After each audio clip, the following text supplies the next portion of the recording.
This is Rod Kusanen, Spooman for Risk. It is December the 7th, 2018, all times on the chart are Central Standard Time. Just working with the composite market profile has proven to be exceptionally useful. We advise the use of composite market profile. You can obtain this very effective market profile tool from edgeplayertrading.com. And through this particular tool, if you know how to use it right, you can specify a low pivot, and by using the low pivot, looking from that low pivot date to the present, look at the entire amount of volume generated since that date, and it will generate for you upper and lower value areas as well as the TPO. And the interesting thing about this is if you go back to the low pivot of February the 5th, 2018, it generated a low value area at 2631.50. And several times in the last week or so, we've tested that area, and it's become even more firm. But today, as well as yesterday, we tested the 2623.25, a low value area that was generated off of the low on the 21st of August 2017. So where do we go from here? Well, if we break that, which in all likelihood we will, we're going to be looking at the low value area generated off of the low from the 27th of June 2017, which brings us to 2600.5, at least at present. Those numbers will change as time goes on. And then from there, we've got a low value area at 2585.50, 2578.75, and then 2559.25, taking us back to the low pivot on the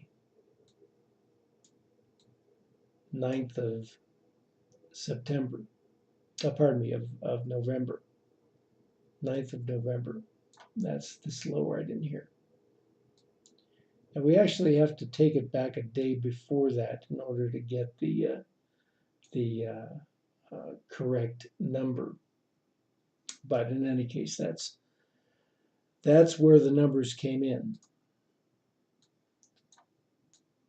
Now, when we run these composite market profiles, we also run it on SPY because oftentimes we'll get a bounce off of SPY when we don't get a bounce off of the market profile from the ES.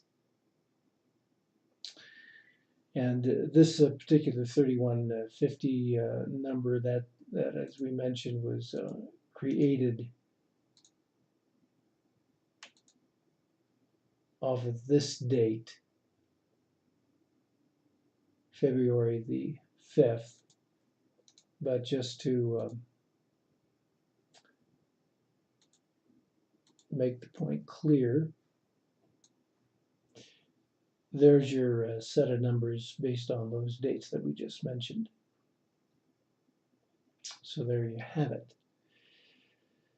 So if we break that 2600 level, yeah, we're going to drop down. And that's very probable because you can look at the volume that's missing way below here, and that eventually is going to be tested as well. We're in for a bear market, or at least it certainly looks that way. Now today, as we thought it was going to be yesterday, the pattern of the day looked pretty much red day down. The low turned out to be prior to the last half hour, but the high was in the first half hour, so low is usually in the last half hour. And yesterday, very similar pattern, but it didn't, that's not the way it formed out.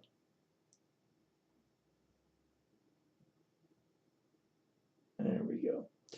So there was the open, and the low continued on down into the 1030 area. 1030 is a big number. Keep that in mind.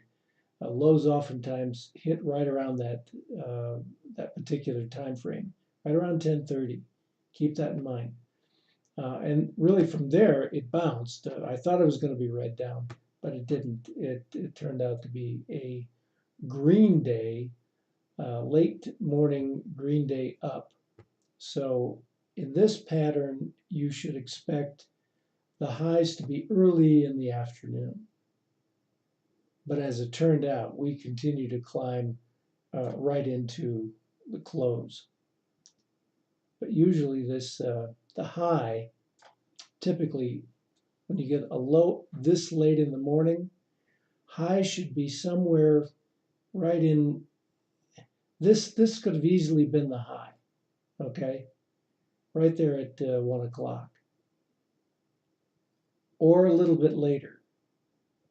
2 o'clock would have been very late for a green day up with a low at 10:30.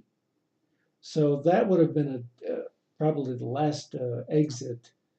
You could have taken your profits there or taken them here and said, yeah, the risk of this continuing to go down is pretty great. But as it turned out, it turned right around, continued its way on up into the close. And then after that, June, she drops again. But there we had the high this morning, and we went, ooh.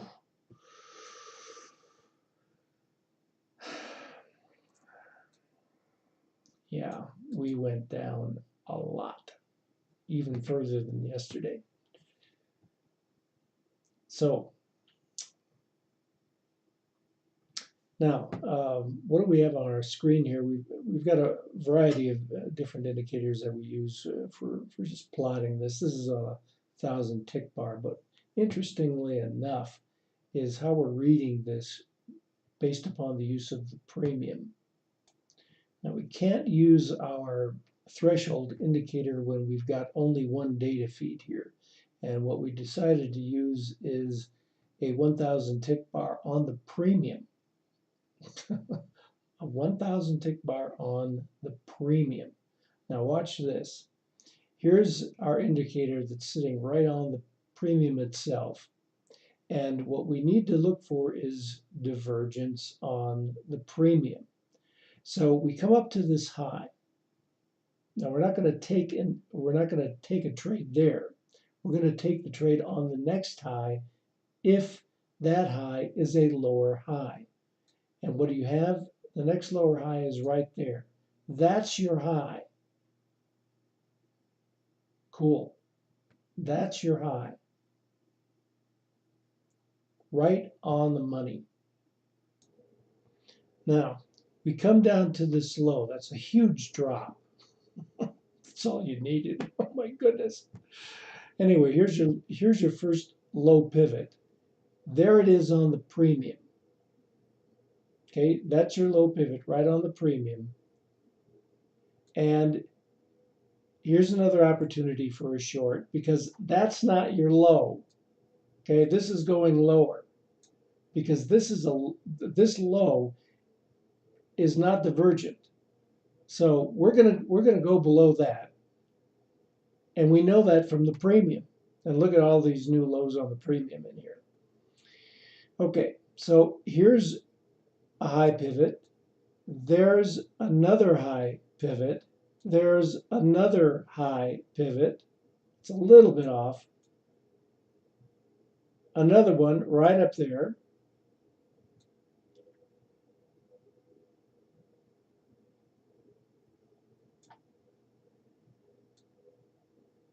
And then finally,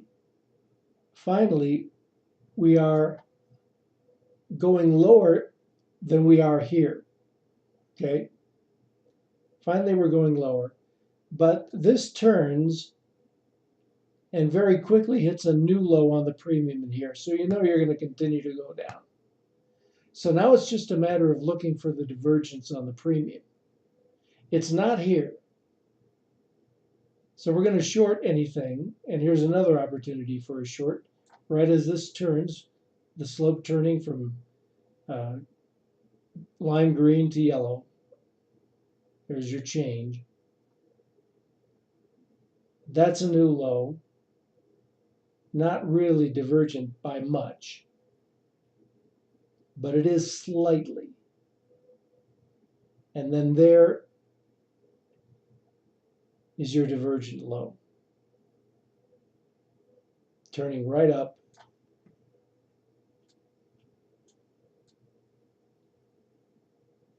And not very divergent, but it's not a new low on the premium in here.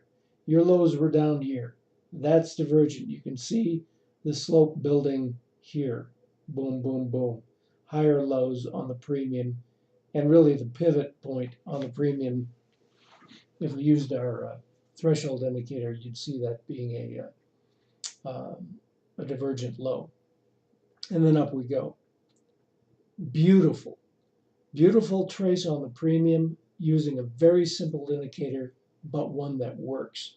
You gotta have this. You gotta know how to read the premium. And if you know how to read it, you're gonna do well.